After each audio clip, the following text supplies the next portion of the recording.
그리스도로 옮기고있느니라. 거기에는 유대인이나 그리스인이 없고 내인자나 자유로운 자가 없으며 남자나 여자가 없나니 너희는 다 그리스도 예수님 안에서 하나이니라.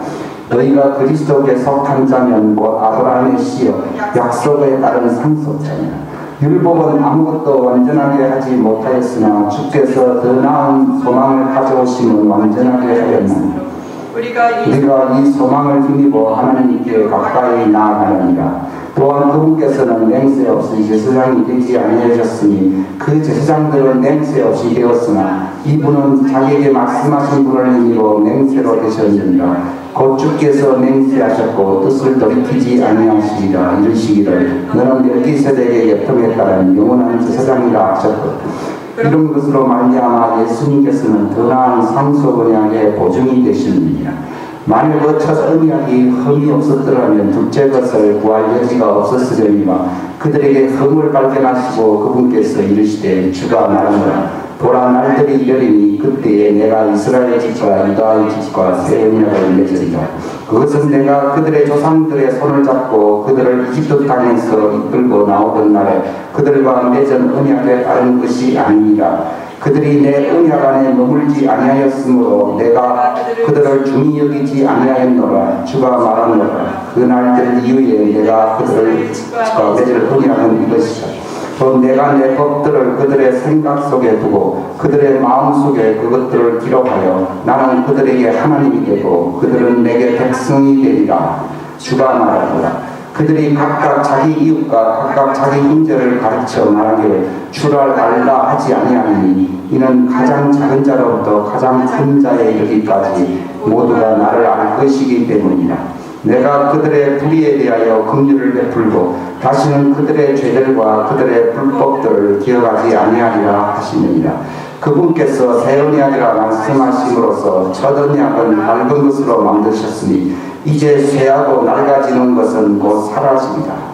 이런 까닭에 그분께서는 새 상속 언약의 중재자이시니 이것은 첫 상속 언약 아래 있던 범법들을 구속하시려고 죽으심으로써 부르심을 받은 자들이 영원한 상속 유업의 약속을 받게 하려 하신다.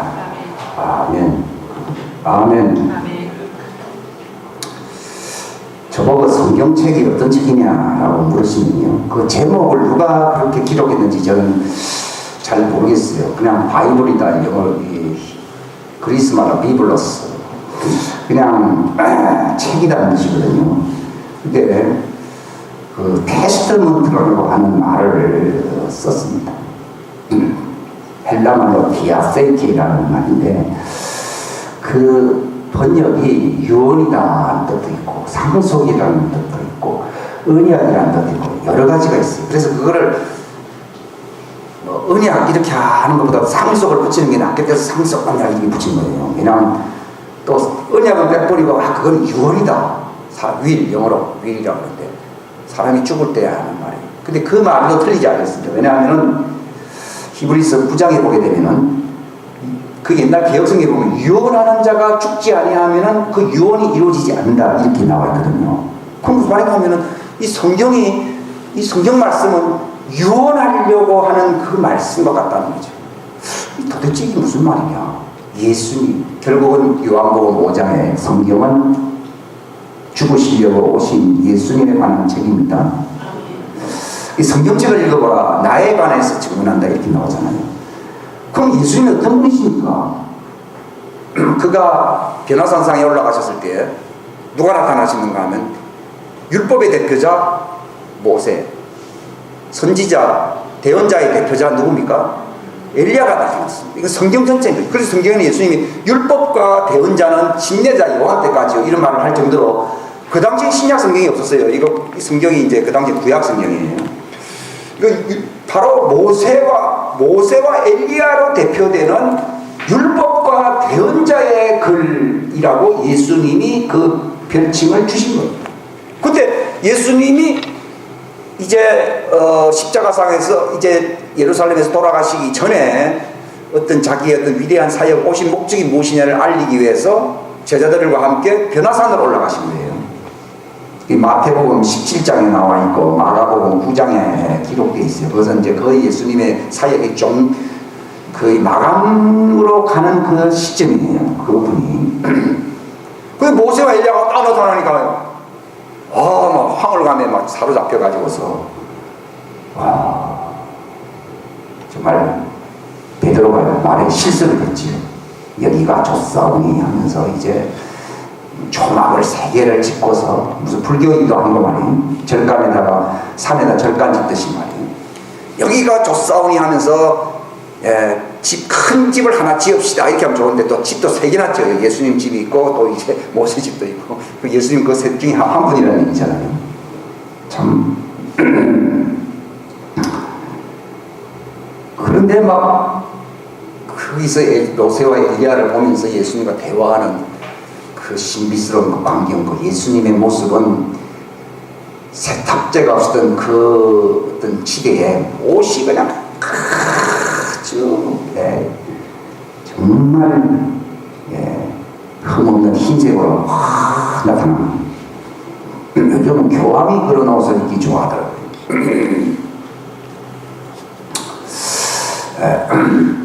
근데 그들과 나눈 대화가 누가복음에 기록되어 있잖아요. 중요한 내용이거든요. 뭘 얘기했습니까? 별세. 아이고 별세가 뭐냐고. 죽음. 영어로 디마인즈라 이렇게 표현해요. 어려운 말이고. 서거, 우리나라 말하는 서거. 돌아가신다. 예수님의 별세, 서거, 죽으심에 대해서 얘기해요. 그러니까 예수님이 이 성경은 하나님의 아들이 인간으로 오셔서 인간 대표자로서 죽음을 당하신다고 하는 것을 주제로 우리에게 보여주는 책이 성경책입니다. 그러니까 성경을 아무리 많이 읽어도요, 성경은 유언책이다 이렇게 얘기해요. 예수님이 제자들에게 많은 말을 했거든요. 그리고 예수님이 많은 말을 했어요. 그거는 죽기 전에 3년 후에 돌아가실 텐데 돌아가시는 날짜를 아시는 분은 예수님밖에 없어요. 우리는 아무리 신령해도 내가 어떻게 한치 앞을 내다보지 못한다. 죽음은 말할 것도 모릅니다. 근데 예수님은 한치 앞이 아니라 요한계시록 13장에 기록되어 있잖아요. 이미 세상의 창건 이래로 이미 죽음을 확정하신 아들이시다 이렇게 나와 있습니다. 예?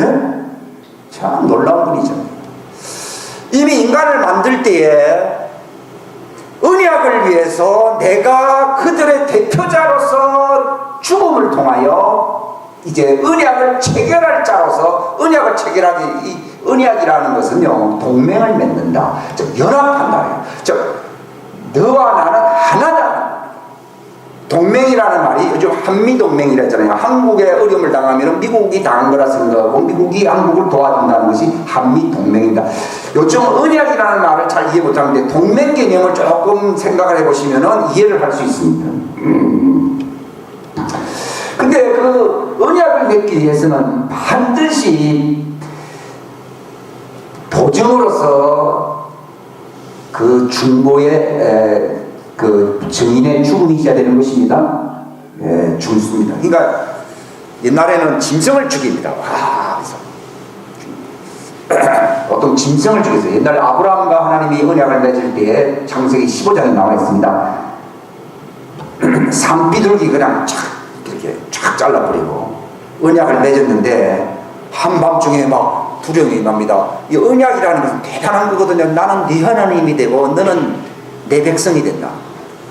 즉 더 쉬운 말로 말하면 너와 나는 동맹이라는 말은 하나다는 겁니다. 따라합시다. 하나님이 믿음을 필요로 하시는 이유는 동맹을 맺기 위함입니다. 언약을 맺기 위함입니다. 왜 인류가 망하느냐? 죄를 지어서 망하는 게 아니에요. 하나님은 얼마나 사랑이신지 죄값은 바로 정말 하나님이 값을 지불해서라도 네가 당하는 죄의 아픔도 하나님의 아픔이라 생각하고 하나님이 그 값을 지불하겠다는 것입니다. 근데 그걸 안 믿는데 어떡하나? 그걸 안 믿어요. 요한복음에 보게 되면 너희가 너희 죄 가운데서 죽을 것이다. 뭐 우리가 아브라함이 우리 조상이고 율법을 잘 지키는데 무슨 그런 말을 하냐고. 너희는 너희들 죄 가운데서 죽을 것이다. 왜냐하면 바로 내가 누구인 줄을 너희가 알지 못하기 때문이다. 너희들이 내가 바로 그 메시아, 그 구원자임을 믿지 아니하면 너희 죄 가운데서 죽는다고 되어 있습니다. 따릅니다. 예수님은 언약을 맺으시기 위해서 이 땅에 오셨다. 언약을 맺으시기 위해서 이 땅에 오셨다. 그래서 성경을 언약책이라고 합니다. 근데 언약을 맺으시기 위해서 왔다는 성경은 신약이다 구약이다 언약책이다 하는 건 좋은데 그분이 언약을 맺으시려는데 그러면 담보물이 있어야 될 거 아니에요. 그 담보물이 누구냐? 바로 인간의 모습으로 나타난 인자로 오신 그분의 자신이 바로 담보물이 되신다는 것입니다. 그러니까 예수님이 바로 자기를 희생하는 담보물이 됨으로써 또 담보물을 내시는 게 아니라 또 언약을 체결하시는 주체가 된다는 겁니다. 세상에 그런 언약은 없거든. 옛날에 하나님이 아브라함과 맺을 때는 짐승이 담보물이 되어서 죽습니다. 그리고 하나님이 아브라함을 사랑하시고 아브라함의 믿음이 있기 때문에 언약을 믿습니다. 인간은 하나님의 형상으로서 하나님과 운명을 같이 할 수 있는 언약의 그런 개체가 바로 인간입니다. 그러니까 아무리 내가 자식이 사랑하고 해도요, 너와 나는 하나다, 그런 건 없습니다. 결혼을 하지 않더라도요, 결혼해서 나오잖아요, 부모를 떠나 이렇게 있습니다. 떠나 이렇게 있습니다. 그 전까지는 보호를 위해서 그런 이제 하나의 그 birthright, birthright 하나의 그걸 뭐라 그러죠? 그 태어난 그 관계, 혈육의 그 관계 때문에 맺어져 있었던 것이었지. 이제는 네가 독립해서 집을 떠난다고 했습니다. 또 그것이 성경적입니다. 즉 무슨 말인가 하면 아무리 부모라 하더라도 보호를 위해서 당분간 하나님이 맡겨준 존재일 뿐이지 결국은 헤어져야 할 존재란, 여러분 헤어져야 할 존재입니다. 이렇게 섬뜩한 말을 하냐고요. 헤어지고 다시 결혼해서 그 언약을 맺으라는 거예요. 네가 안 헤어지면은 동반자와 언약을 맺을 수가 없습니다.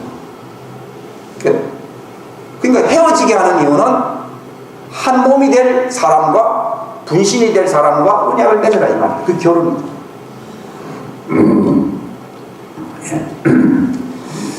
그러니까 천사들에게는 없고 인간에게만 있는 것이, 자연적인 인생 안에서도 있는 게 뭔가 하면은 언약입니다.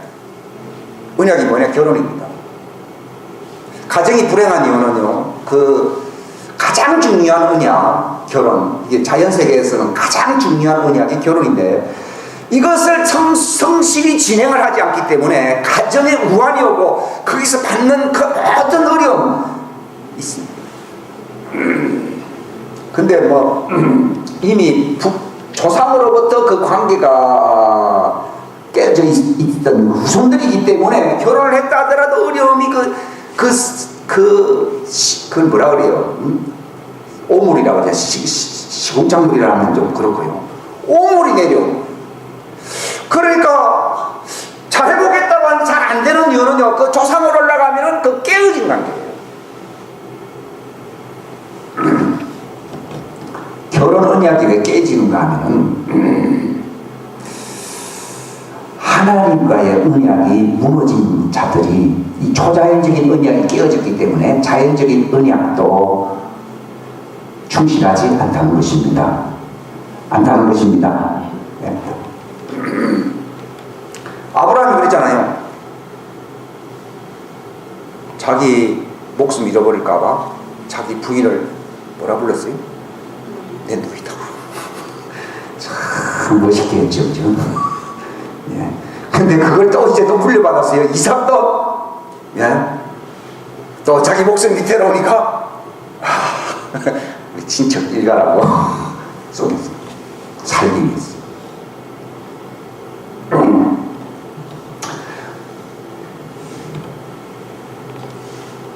인간은 언약 없이는 살 수 없는 존재입니다. 따라합시다. 언약 없이는 언약 없이는 삶의 의미가 없는 존재다. 삶의 의미가 예, 없는 그게 존재. 인간입니다. 그 하나님은 네 소식때 택한 왜 여기 부인을 내 버리느냐? 그건 네 짝인데 네가 너와 맺은 그 언약을 왜 파기하느냐? 그 말라기 3장에 보면 나오잖아요. 그러니까 인생 행복도 그 결혼에서 나옵니다. 아니, 너무 대충 뭐 그냥 밥 먹고 산다고 그게 아니에요. 여기 베드로전서에 보게 되면 뭐라고 표현되어 있는가 하면요, 네 연약한 그 언약의 짝을 귀중히 여기라. 그래야 네 기도가 막히질 않을 것이다. 그 남자가 하는 말이거든요. 그리함으로써 하나님께로부터 오는 그 복을 그 자와 분신과 함께 그 짝과 함께 받게 하려는 거예요. 본래 죽고 난 뒤에도요,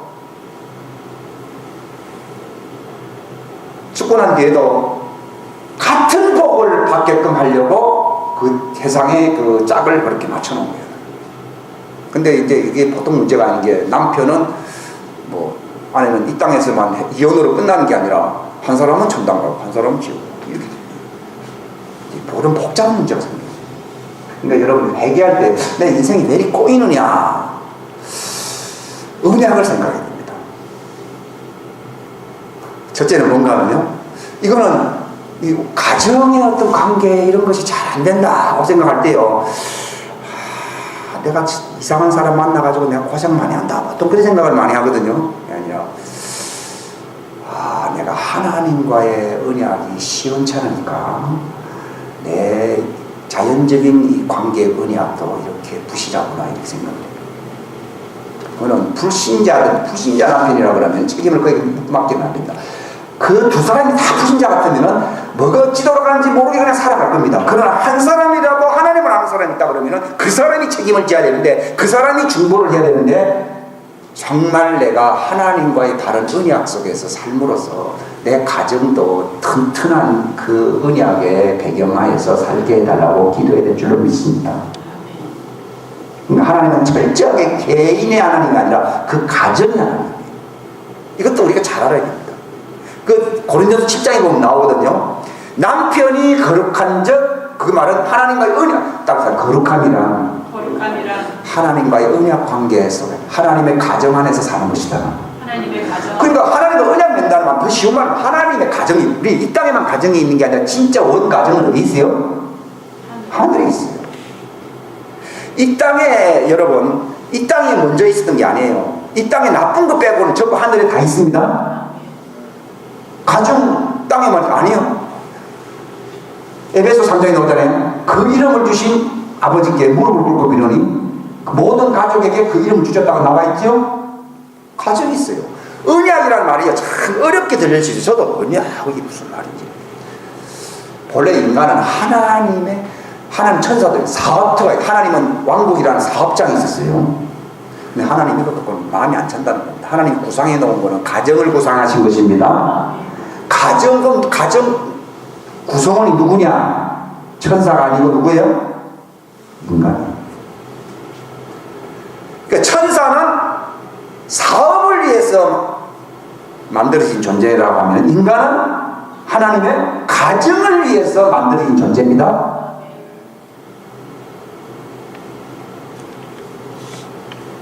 천사 보고 내 신부다 이렇게 말한 적이 없습니다.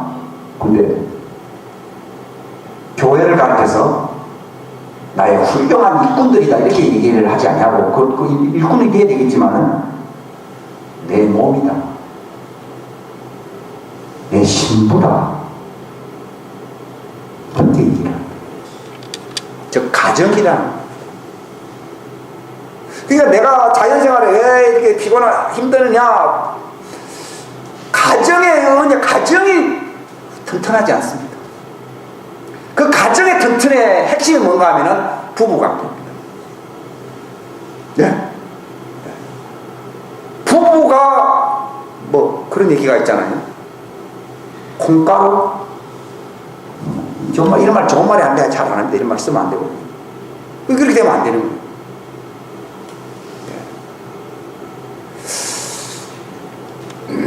저도 예수님을 잘 몰랐을 때는요, 그런 말에 대해서나 그런 것에 대해서 느낌이라는 게 전혀 없었어요. 근데 요즘 척 갈수록요, 하나님은 아버지시구나. 예수님은 우리를 그 아버지의 가정으로 끌어들이시고, 바로 유언하시려고 이 땅에 언약을 맺어주시려고 오신 분이십니다. 아버지께 나로 말미암아 뭐라고 얘기하면 아버지께로 간다는 말이 가정을 이룬다는 말입니다. 예수님은 너와 나는 짝짝꿍이다 이렇게 말을 하지 않습니다. 나보다 더 가까운 분이 있다는 겁니다. 우리는 누나가 있고 언니가 있고 형님이 있고 오빠가 있다지만 그런 존재보다 더 가까운 존재가 부모지 않습니까? 예수님은 나는 네 형이다. 나는 내 오라버니는 될 수 있었지만 나는 내 아버지가 아니라고 합니다. 어떤 교파에서는요, 삼일째 교회를 딱 무시해가지고서 예수님 아버지 감사합니다 이렇게 하는 데가 있어요. 옛날에 그 잘 몰랐을 때는요, 참 이해하기 힘들었어요. 옛날에는요. 근데 그 틀렸다 이제는. 예수님 형님이라고 그랬지. 공동 상속자. 예. 또 그 뭐라고 표현하고 있습니까? 예, 로마서에 보면 나와 있잖아요.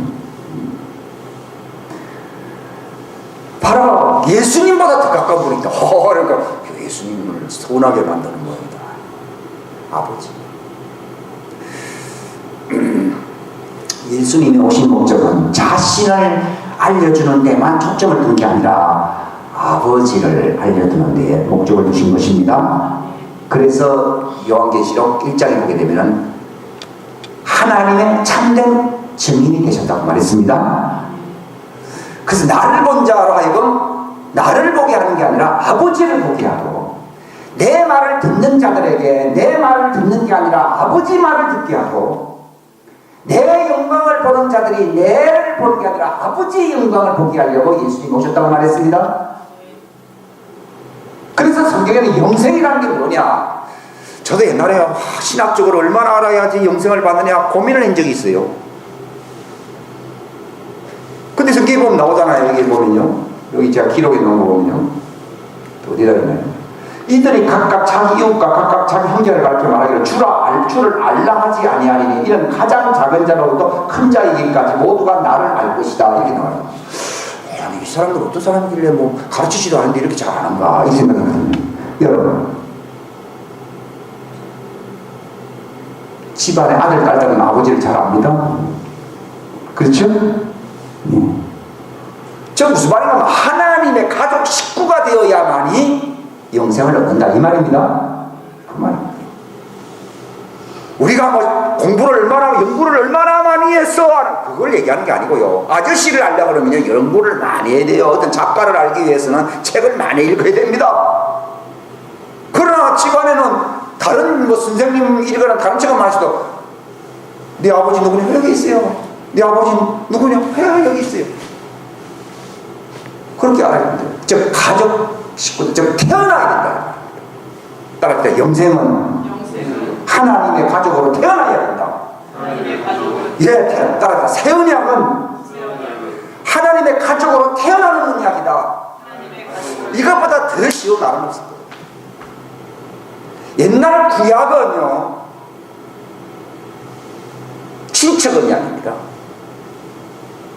마치 부모가 지금 없으니까 삼촌 밑에서 자란다든지 뭐 숙모 밑에서 뭐 자란다든지 하듯이 그렇게 네 부모를 만나기 전까지 부모가 네 축적을 갔는지 그건 잘 모릅니다만도 그즉 하나님을 잃어버렸다 이 말입니다.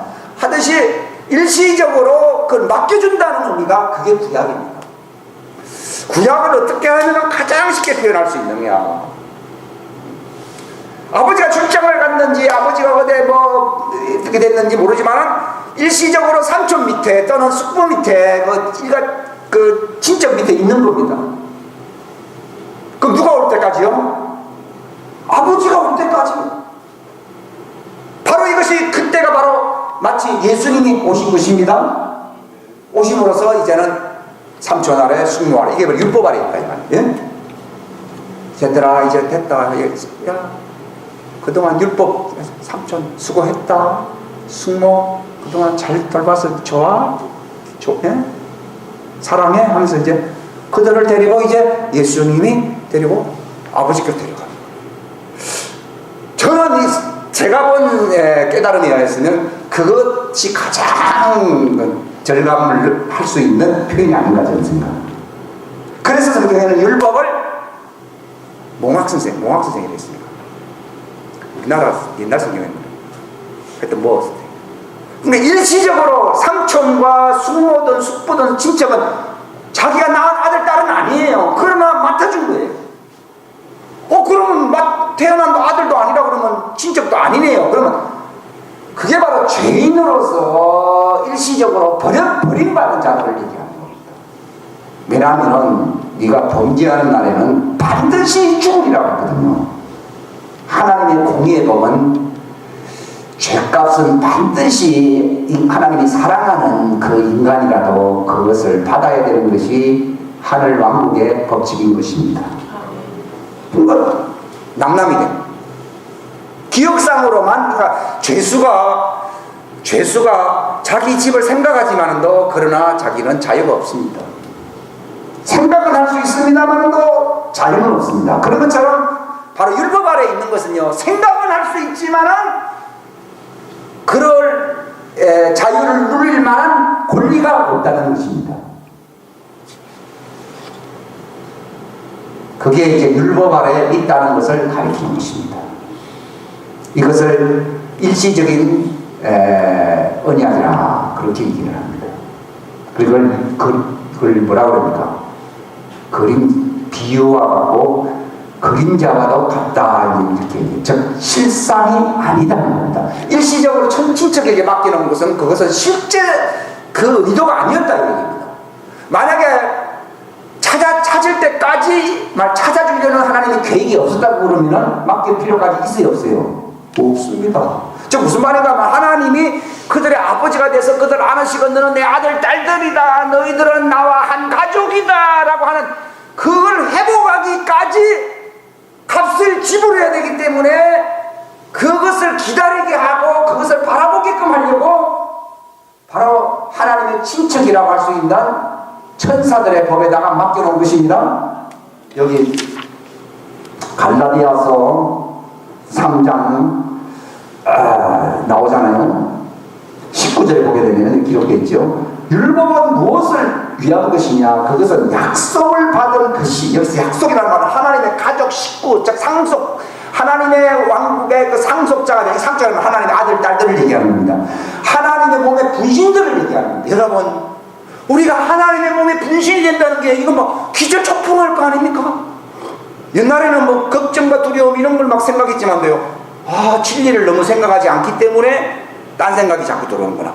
복음이란 게 뭡니까? 하나님이 예수님을 통해서 바로 원래 창조의 목적대로 하나님의 분신, 하나님의 가정, 하나님의 그 가족으로 우리를 품어주신다는 것입니다. 그게 복음입니다. 최고의 축복입니다. 바로 하나님의 가족이 된다는 것이에요. 하나님이 만약에 요즘은 아버지가 100살도 못 사니까 자식도 아무리 잘 살아봐야 100살 이상 살기 어렵고요. 그 집안 식구가 다 100년 미만이기 때문에 100살 미만은 다 죽습니다. 근데 막 하나님도 만약에 1000년까지만 사신다 그러면 아마 우리가 하나님의 가족이 되더라도 아마 1000년 이상 살기도 어려울 겁니다. 그죠? 근데 하나님은 영생하시는데 하나님이 예수님을 통해서 세우신 언약은 영원한 언약인 것입니다. 그러나 구약의 율법 아래에 있었던 것은 잠정적인 일시적인 그림자의 언약인 것입니다. 이것은 실제 언약, 실제 상황이 오기 전까지 하나님의 친척인 천사들의 법에 맡겨둔 것입니다. 이건 제가 한 말이 아닙니다. 3장 여기 19절에 나와 있잖아요. 뭐라고 되어 있습니까? 율법은 무엇을 위한 것이냐? 그것은 약속을 받은 것이 이건 바로 하나님의 씨를 얘기하는 거예요. 따라서 인간은 하나님의 씨를 받아야 한다. 하나님의 씨를 네. 하나님의 형상으로 지원받다는 것이 하나님의 씨를 얘기하는 겁니다. 씨가 오실 때까지 범법들로 인해 범죄 것 때문에 일시적으로 맡겨 더해진 것인데 한 중재자의 손에서 그 한 중재자라는 말은 예수님의 손에 천사들 예수님 밑에 있잖아요. 내가 가기 전까지 천사들을 시켜가지고서 저들 율법 안에서 보호하거라 한 것이 바로 율법의 구약의 법인 것입니다. 이게 잠정적인 일시적인 언약이다. 제가 아까 얘기했잖아요. 삼촌 밑에 숙모 밑에 있겠다. 그건 부모가 데려가려고 그렇게 한 것입니다. 때가 되면. 그러니까 그 시가 오실 때까지 그런 것입니다. 그러면 지금이라도 데려가지고 못 데려가느냐? 합법적인 자격을 인간이 상실했다는 겁니다. 즉 죄값은 하나님과 영원히 결별해야 되는 것입니다. 예? 따라합시다. 죄값은 언약을 무효로 만드는 것이다. 예. 아담이 하나님 언약 맺었어요. 어떤 애요? 네가 저 선악을 알게 하는 나무 씨가를 먹지 않는 한은 나는 내 하나님이 되고 너는 내 아들이 된다는 겁니다. 즉 죽지 않는다는 것입니다. 그래 하나님과 동행했지 않습니까? 근데 네가 먹는 날에는 언약을 범하는 날에는 죽는다는 겁니다. 예수님은 단순히 아브라함과의 언약을 위해서는 오신 분이 아닙니다. 노아의 언약, 성경은 언약이 많아요. 노아 언약이 있고 아브라함 언약이 있고 다윗의 언약이 있고 솔로몬의 언약이 있고 스가랴의 어떤 산상적인 그 언약도 있고 저는 언약이 뭐 구약의 율법이라서 한 가지인 줄 알았더니 모세의 언약이 있고 굵직굵직한 게 뭔가 하면은 최초로 있었던 그 아담과의 언약입니다. 구도 언약이잖아요. 네. 그게 원초적인 언약입니다.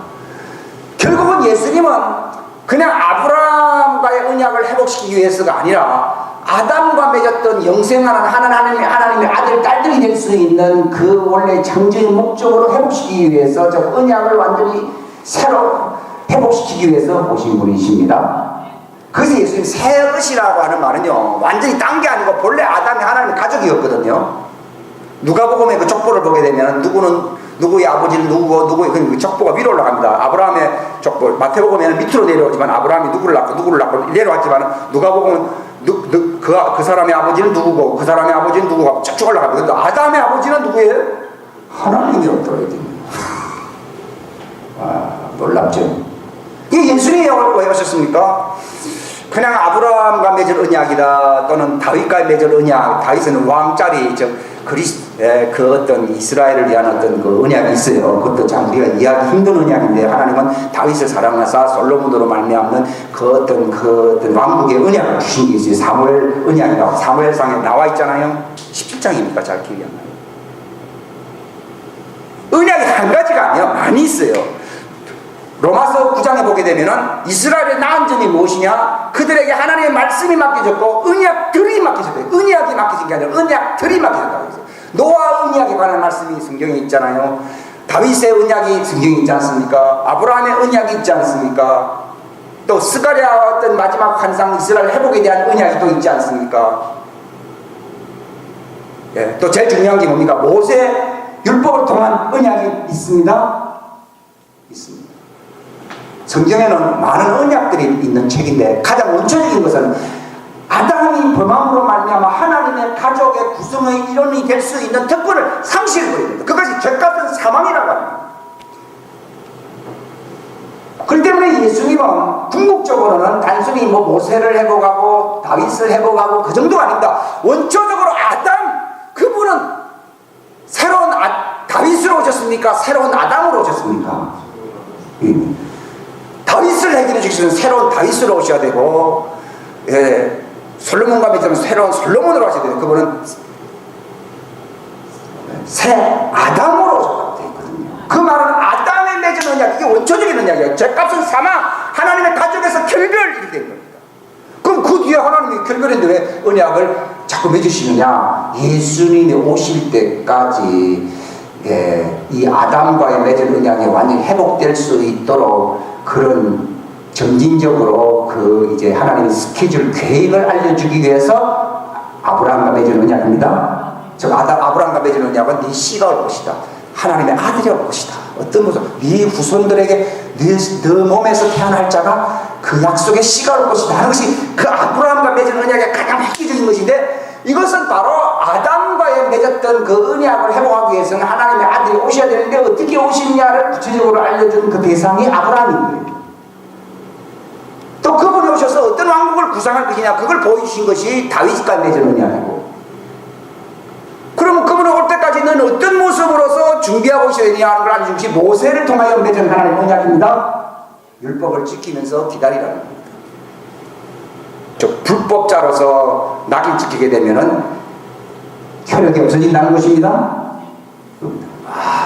그러니까 스케줄을 알려주기 위한 하나님의 그 목적인 최종 언약, 이걸 새 언약, 이걸 새롭게 살았다는 말이 뉴, 브랜드 뉴라는 뜻이 아니고 리뉴의 원래 개념이 헬라말로 얘기하면은 뭐라 그랬어요? 네오스에 대해서 카이노스라는 말이 있고 네오스라는 말이 있는데, 네오스 언약이라고 되어 있어요. 그게 무슨 말인가 하면은 하나님의 아들, 딸들이 될 수 있는 아브라함, 아담이 안에서 맺어졌던 그 하나님의 언약을 갱신시켜준다는 것입니다. 그런 것이지, 이제는 무효고, 이제는 전혀 너희들은 이제는 딴 언약이다, 딴 세계에서 산다는 딴 언약을 얘기하는 게 아니라 에덴 동산을 회복하는 옛날에 맺었던 무너진 언약을 회복시켜준다는, 리뉴드 시켜준다는 언약입니다. 이걸 데오스 언약이라고 부른다. 이거는 카이노스 언약이 아니라, 카이노스는 완전히 별개의 언약. 만약에 카이노스 언약을 맺다라면 우리는 인간이 아니고 뭐 천사인가 또는 별종인가 아마 이렇게 생각할지 모릅니다. 그러나 아담과의 맺은 언약이 회복된다는 것입니다. 이 말은 무슨 하나님의 가족이 된다는 것입니다. 할렐루야, 할렐루야. 여러분, 왜 우리는 믿음이, 하나님은 믿음을 찾으시느냐? 애가요, 고아원에서 자랐다 하더라도 원장에게 물어보든 다른 아저씨한테 물어보든 간에 내 성씨가 어떻게 됩니까? 또는 내가 본래 어떻게 해서 여기에 오게 되었습니까? 이 정도는 알고 있어야, 관심이 있어야 되거든요. 오늘날 많은 사람들이 고아원에 있긴 있는데 그냥 주는 그런 음식물이나 먹고 그냥 거기서 사는 걸로 만족한다. 저기 무슨 말인가, 모든 인간들이 그냥 그렇게 산다는 것입니다. 우리가 믿으리라 그러니까 내가 이렇게 고생을 많이 하면은 내가 이제 수입이 많을 것이다 하는 이런 어떤 생각만, 이거 고아원적인 사고방식이거든요. 다 믿음은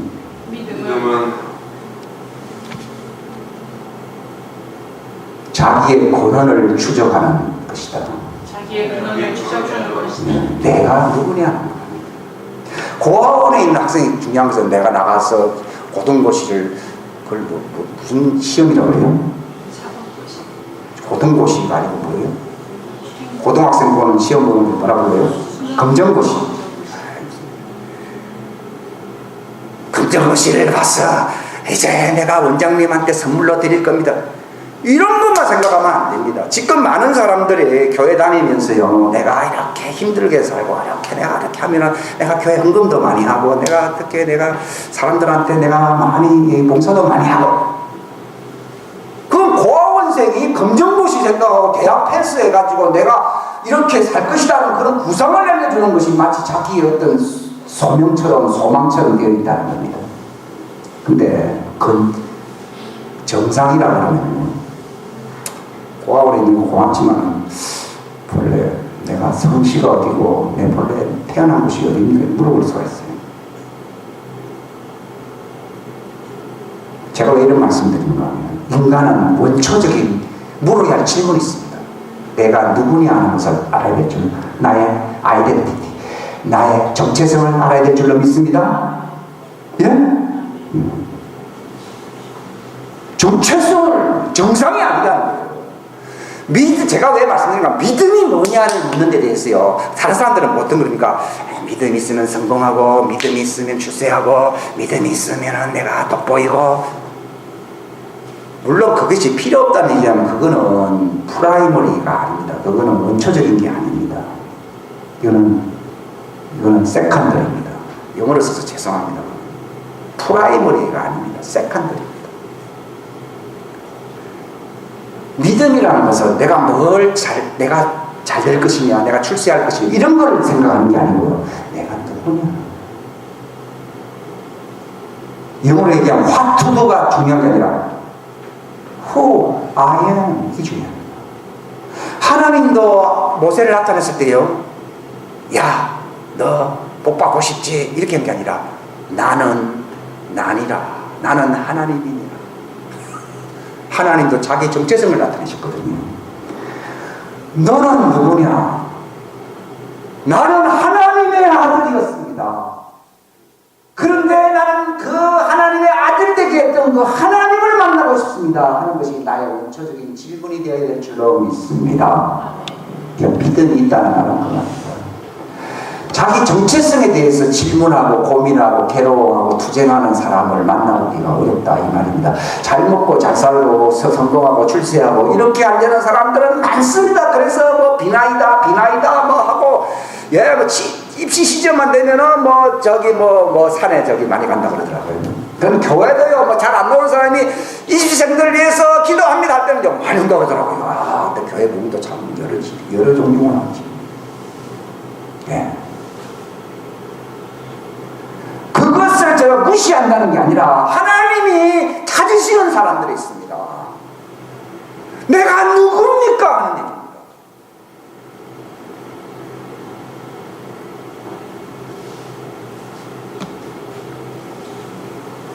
바로 하나님이 바로 나를 창조하신 하나님 아버지가 되신, 바로 생명을 주신 나의 아버지라는 사실, 이것을 내가 확 답을 얻는 것이 믿음인 줄로 믿습니다. 이것을 얻어야 되는 것이, 이것을 알아야 되는 것이 믿음의 핵심인 줄로 저는 믿고 있습니다. 내가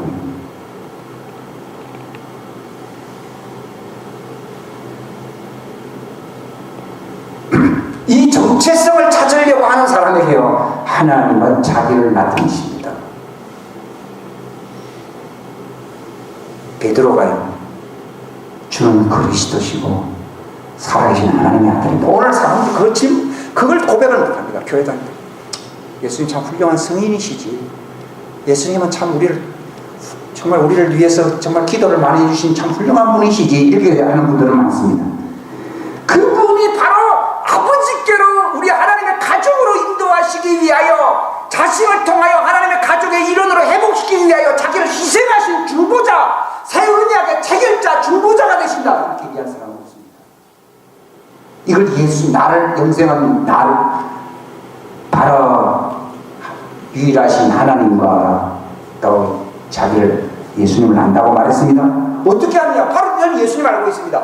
바로 아버지의 가족 식구로 되게 하려고 자신이 인간의 모습으로 오셔서 아담에게 속한 그 모든 저주, 모든 불행의 씨앗이라고 그러지 않습니까? 사망, 이것을 죗값을 완전히 받으시고 대가를 지불하심으로써 아버지의 가족으로 다시 회복시켜 주시려고 하죠. 새롭게 회복시켜 주는, 이 새 언약이라는 말은 하나님의 가족으로 새롭게 회복시켜 주기 위한 중개 역할을 하시는 분이십니다. 그래서 구원자입니다. 그 중개 역할을 하나님의 가족을 입적시키는데 절대적으로 중보를 해준 분이기 때문에 그분이 바로 나의 구원자예요.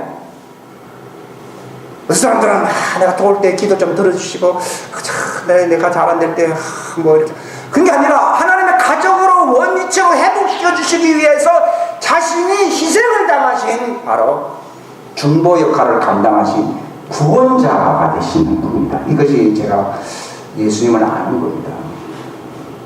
그리고 그 아버지는 내가 네 아버지가 되게 하고, 내가 네 하나님이고 내 아버지가 되려고 내 아들을 언약의 중재자로 보낸 사랑의 아버지십니다.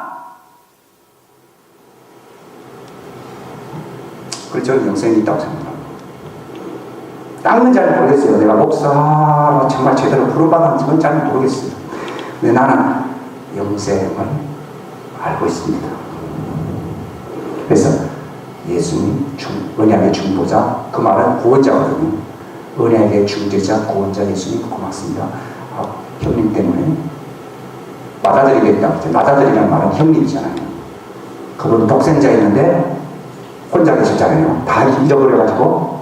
근데 그분이 이제는 인간에 계셔서 중보, 새 언약을 체결하기 위한 중재자가 되셨기 때문에 이제는 당신이 홀로가 아니라 나도 하나님 가족의 일원으로 살 수 있는 아들이 되었기 때문에 예수님은 받아들이게 되셨고 나는 그 밑에 수아의 형제 아들이 된 것입니다.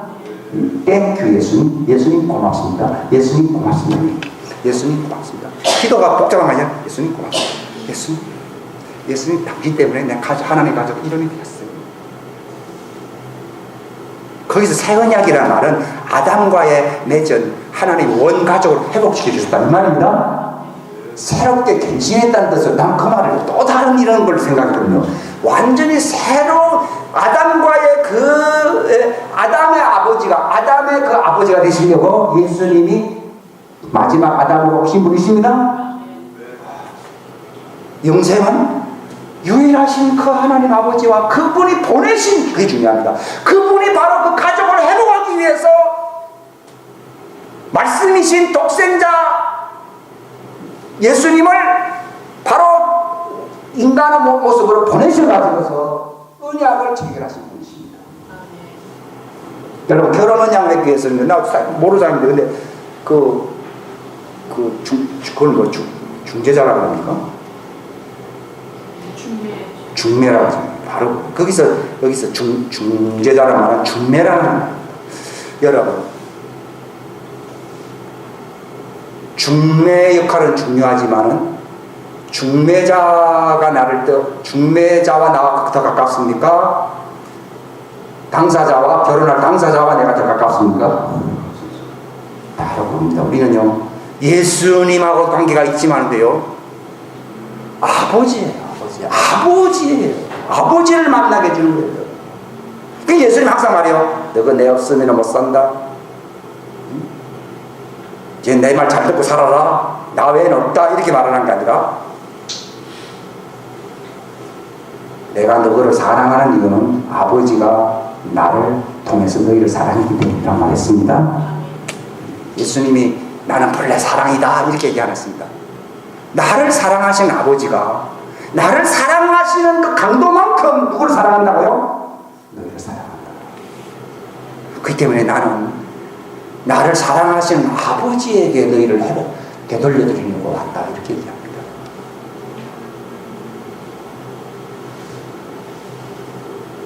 영생은요 예수 믿어 구원, 예수 믿어 출세, 예수 믿어 성공, 이 시대가 조금은 벗어나야 됩니다. 성경에 완숙이라고 하는 것은 완수, 성장이라고 하는 것은 언제 일어나냐? 아버지와의 만남에서 이루어지는 것입니다. 형님을 만난 것만으로도 구원이 될 수가 있고 형님을 만난 것만으로도 정말 일생에 내 훌륭한 변화가 될 수 있지만 그러나 예수님은 내가 길이요 진리요 생명인데 이는 아버지께로 가기 위한 중재 역할이다. 중매 역할이다. 이렇게 나왔습니다. 그 때문에 나로 말미암자 하는 점에서 예수님이 절대적인 구원의 중보자가 되신다고 하는 것은 정말 대단히 중요한 진리입니다. 예수님을 통해서 예수님을 믿습니다 하면서 내가 누구 안에 있어야 됩니까? 지성소 안으로 들어가시기를 주님의 이름으로 축원합니다. 성경에는 그분을 통하여 믿음의 확신을 통하여 지성소로 담대히 들어가자고 말했습니다. 왜 담대히라고? 형님 만나는 거, 형님을 만나는 것도 굉장한 일이었지만도 형님은 형님보다 더 중요한 분은 그 형님을 보내신 아버지십니다. 그렇게 담대하게 아버지 만나러 가야 됩니다.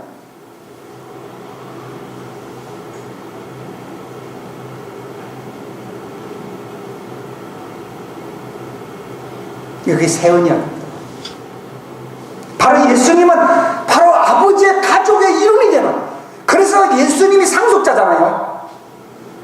바로 우리도 에베소서 3장에 나오지 않습니까? 그분과 어떤 상속자요? 공동 동료 상속자. 로마서 8장에는 공동 상속자가 되어 있고 에베소 3장에는 동료 상속자.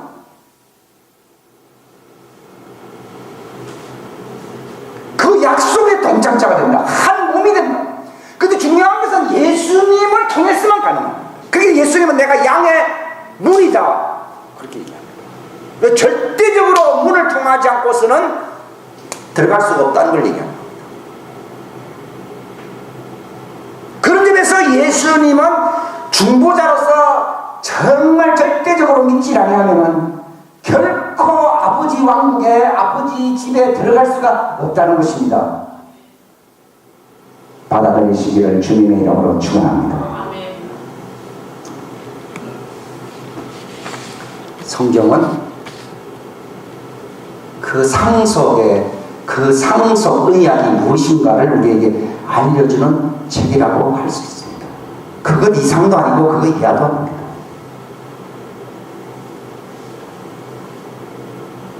믿음이라고 하는 것도 이 관계 속으로 들어가는 데 있어서 하나님이 요구하시는 한선입니다.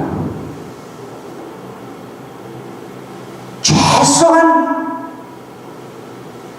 바로 내가 누구고 하나님은 누구시냐, 나는 어떻게 그 하나님께로 나아가야 되느냐 하는 것을 알아야 되는 기본 믿음을 가지시기를 주님의 이름으로 축원합니다.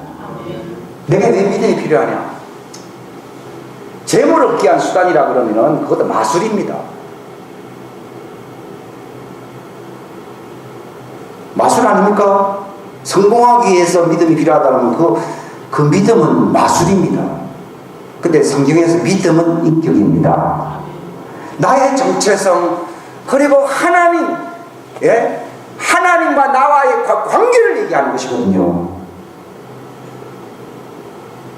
그래서 언약을 맺기 위한 하나님의 가족의 일원이 될 수 있는 한선, 가장 밑바닥 기본이 뭐냐? 물론 뭐 훌륭하게 살고 뭐 참 이런 건 중요하겠지만은 가장 한선이 뭐냐? 믿음입니다. 왜 인간이 망하느냐? 그 믿음을 갖지 않기 때문입니다.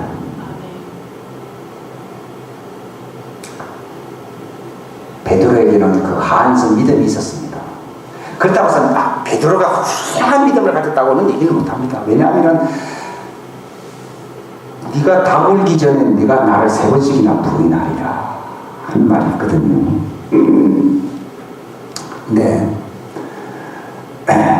하나님이 계시하신다. 우리가 내가 누굽니까? 내가 누굽니까? 하나님 계십니까? 왜냐하면 내가 하나님의 닮은 꼴이 내 속에 있기 때문에, 마치 내가 강아지가 아니잖아요. 인간이기 때문에 인간을 찾는 게 당연하듯이요, 바로 내가 하나님의 모양새가 내 안에 있기 때문에 하나님을 찾아야 되는 것입니다. 내가 강아지 형상이라면 강아지를 찾아야 돼요. 강아지 세계 속에 들어가야 돼요. 이 소들은요, 엄마 이러면요 송아지들 많고 소리 들어보면서 엄마 찬다고 그러더라고요. 잊어버릴 수가 있는데요.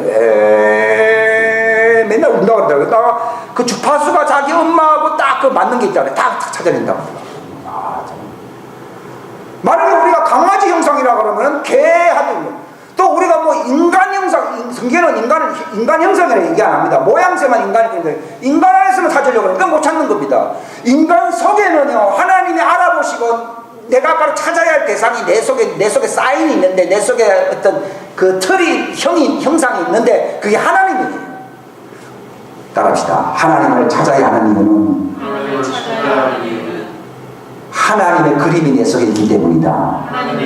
중요한 얘기예요. 사람들은 껍데기는 인간 그림이라도 내 혼과 내 영 속에는 무슨 그림이 있다고요? 하나님 그림이 있어요. 근데 내 모양을 따라서 내 형상대로 지었다고 그러잖아요. 껍데기만 개가 아니고 뭐 아닌 원숭이와 다른 인간이라는 모습일 뿐이지, 내 속에는 하나님과 영원히 신비로운 가족 관계 속에서 살아야 할 그런 존재라는 뜻입니다. 강아지는 강아지 속에서 비비면서 살지 않습니까? 원숭이는 나무에서는 원숭이 저거들 세계 속에서 살아가잖아요. 그들 속에는 그 그림이 그 속에 있어요. 본능적인 그림이요. 그런 것처럼 우리의 인간의 영과 혼 속에는요, 그 하나님의 그림이 있어요. 그래서 그런데 야야 인간 찾기도 바쁜데 무슨 하나님이야 이렇게 얘기하는 거야. 내 속에 하나님의 그림이 있어요.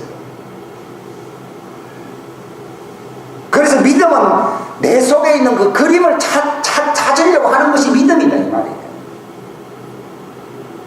하나님도 인간을 찾으려고 하는 믿음이 있습니다. 왜냐하면 자기 그림이 있거든요. 부모는 남의 자식을 안 찾습니다. 자기 새끼를 찾으려고 그러거든요. 바로 하나님, 우리가 하나님 찾습니다. 하나님도 우리를 찾고 있거든요. 왜냐하면 자기 그림이 그 속에 있어요. 그러니까 하나님은 예수를 보낸 이유는 자기 사람, 자기 백성이라면 자기 형상을 찾으려고 하는 사람들을 얘기하는 것입니다. 그 자들을 찾는 겁니다. 바로 우리도 그 하나님을 찾는 겁니다. 예수님도 찾으려 오셨고, 성경에는요 전부 인간도 찾아야 되고 예수님은 찾으러 오셨고, 남은 자라면 하나님 형상을 찾는다는 뜻이거든요. 하나님도 찾으시고요. 그게 믿음입니다. 믿음의 정의가 히브리서 11장에 나와 있어요. 믿음 없이는 하나님을 기쁘시게 못하나니, 바로 하나님이 계시고 하나님이 있고, 나는 인간이 존재합니다. 이것도 중요하지만 인간이 존재하는 것도 하나님이 진짜 있다는 걸 확실하게 알아야 돼요. 왜냐하면요, 인간은 낙이야 남남이에요. 본질은 자기와 동일성의 본질의 존재는 하나님입니다. 우리는 하나님의 모양이라 했어요? 인간의 모양이라 했어요? 하나님의 모양, 하나님의 형상이라고 우리가 창세기 1장에 나와 있어요.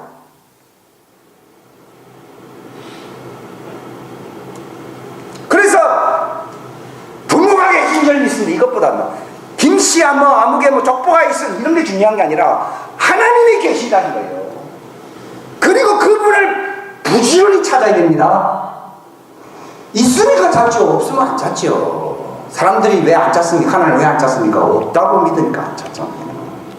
그러니까 가장 기본이 뭔가 하면요, 인간만 있고 인간만 찾아, 제사를 지낼 인간만 찾으려고 합니다. 근데 하나님이 있어요. 자기 모양, 자기 형상, 자기 가족, 자기의 영원한 형상이 있어요. 인간 형상은 죽으면 끝나는 거예요. 우리 속에 영원히 있어야 하나님의 형상이 있어요. 그래서 우리는 하나님의 속에서 살아야 됩니다. 하나님도 가족을 이루고, 하나님도 가족, 아버지와 아들과 성령이잖아요. 옛날에는 가족을 잘 모르기 때문에요, 삼일체 하면요, 이게 또 참, 이걸 사변적으로 생각하려니까 참 20-30년 전에 제가 참 머리가 아팠어요. 근데 애들이 딱 태어났을 때요, 엄마가 없냐는 줄 알았는데 왜 아버지가 있냐고 이렇게 얘기 안 하지 않습니까? 그런 것처럼 내가 가족 식구가 딱 되면서 예수님을 따라서 가족 식구가 될 때, 바로 예수님의 아버지가 있고 바로 하나님의 영이 성령님이 있구나 하는 걸 알게 됩니다.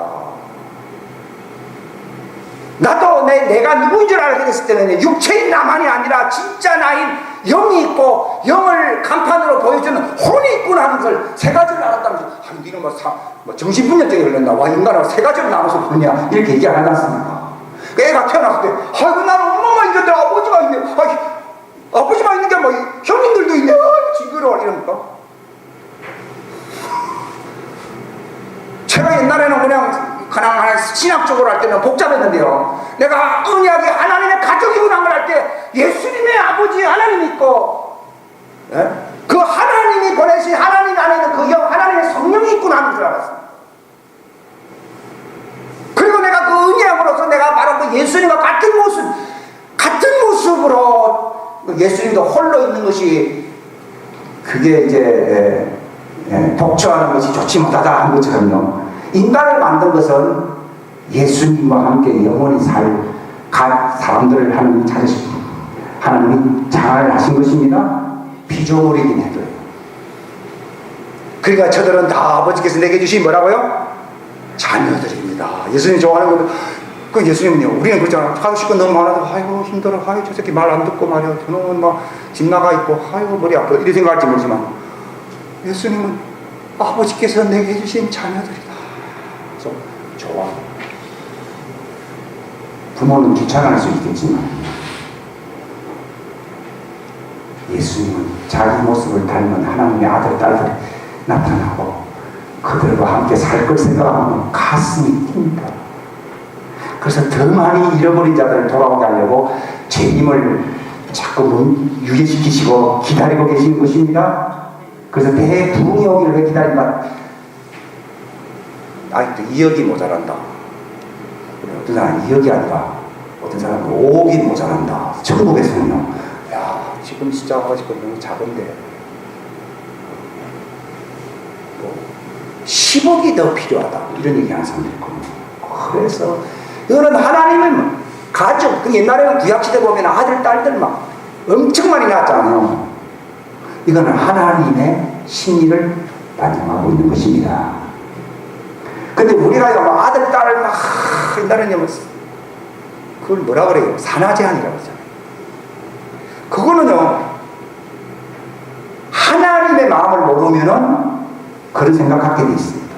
근데 요즘은 거꾸로요, 사람이 너무 중요하대가지고서요, 셋 이상 나오면 국가에서 장려금 준다고.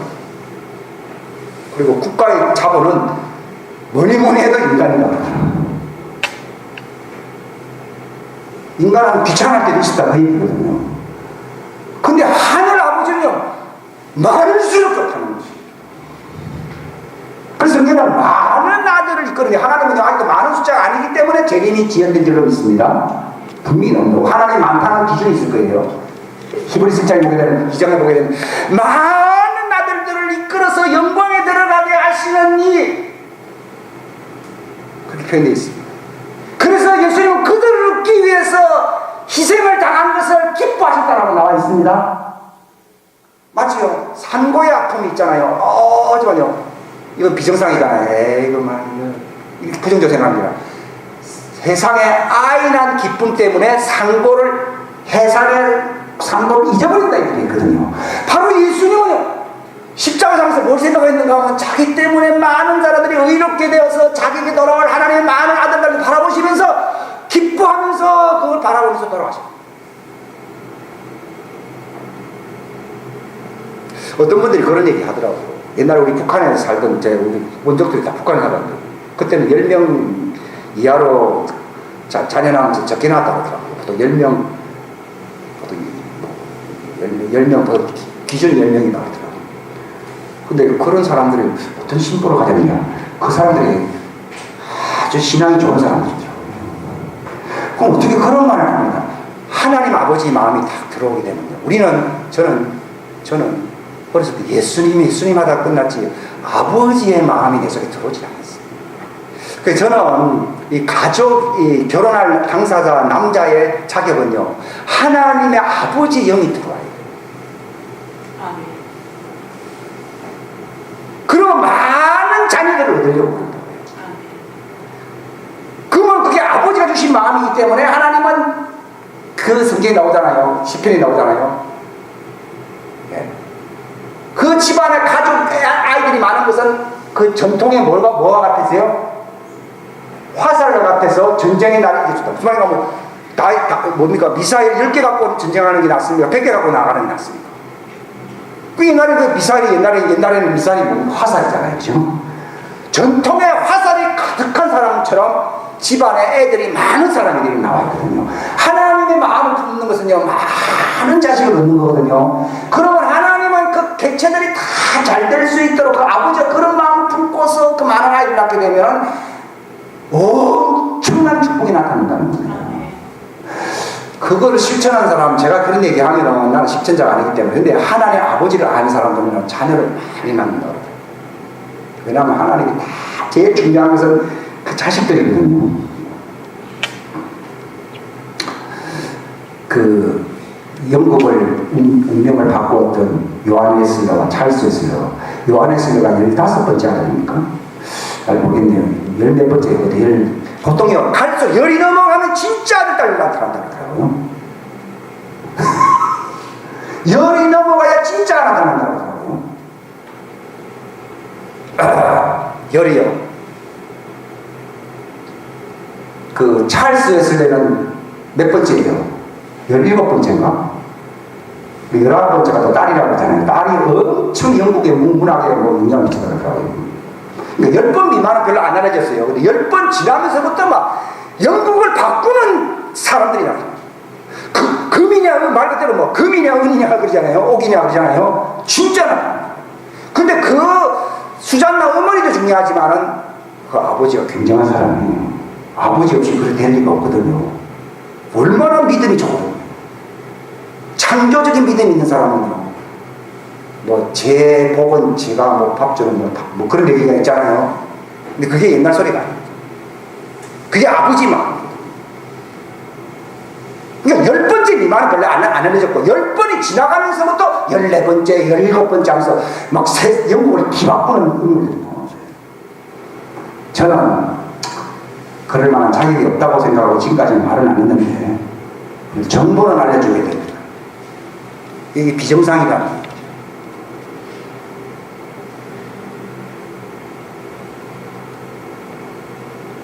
제가 오늘 할 일은 것은요, 예수님을 왜 믿어야 되느냐?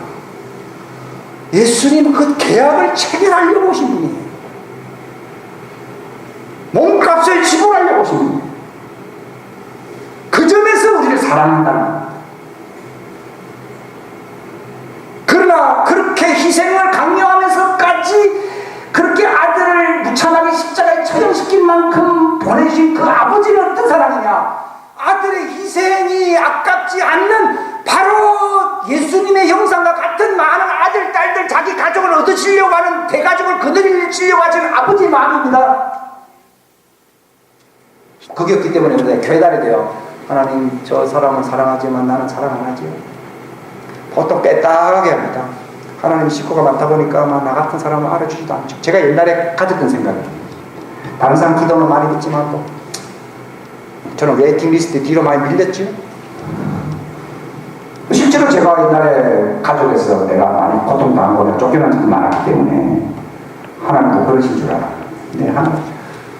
예수님의 희생보다도 더 가치 있게 생각하는 것이 납니다. 여기서 나의 정체성을 가지기를 주님의 이름으로 축원합니다. 어떻게 보면 예수님은 힘들었습니다. 아버지요, 내게서 이것도 좀 할 수만 있거든 지나가게 하소서. 그러나 아버지 뜻이거든 내가 순종함으로 마시게 하십시오 했습니다. 그 예수님의 희생보다 더 값진 것이 뭔가 하면 그 하나님의 자기 모습을 닦는 많은 아들, 딸들을 내 가족 식구로 얻는다고 하는 이것입니다. 여기서 나의 정체성을 갖지 않는다 그러면 난 우울증에 걸려 살 수밖에 없습니다. 여러분, 교회 다녀도 나도 우울증 받았어요. 그래서 예수님 믿는다고 해서 우울증이 해결됩니까? 내가 지옥에 안 가고 구원을 받겠죠? 이렇게 얘기합니다. 구원을 받아 자살을 하면 내가 지옥 가니까 예수 믿고 구원을 받아야 되겠죠? 이렇게 생각합니다. 참된 정체성은 형님에게서 발견할 수 있는 게 아니고 아버지에게서 발견이 됩니다. 아들을 희생하면서까지도 그렇게 그걸 감내하실 수 있는 그 아버지의 그 속마음이 무엇이냐? 바로 그 영광스러운 그 예수님과 라이크네스, 닮은 꼴들을 말 그대로 그 쌍둥이입니다. 그 예수님의 쌍둥이들을 보고 싶다는 겁니다. 그 아들의 형상과 판박이라는, 컨펌이라는 말은 판박이라는 뜻이거든요. 그 아들의 형상을 아예 일치시킨다는 말은 판박이들을 얻겠다는 의미입니다. 그렇게 가집니까? 그 언약입니다. 그 언약의 내용이 내가 그 가족 식구가 됩니다. 그걸 체결해 주시기 위해서는 하나님 아들이 돌아가셔야 됩니다. 그게 바로 중재자입니다. 그러나 중재자보다도 그 아들을 보내신 그 하나님이 있습니다. 그분의 마음. 언약이라는 뜻은 상속이거든요. 모든 것을 상속받을 수 있는 아들, 딸들을 얻기 위한 것입니다.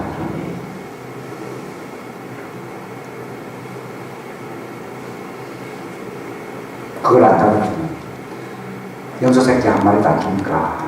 그런 잘못된 질문을 하지 않을 겁니다. 기도하시겠습니다. 하나님 아버지 감사합니다.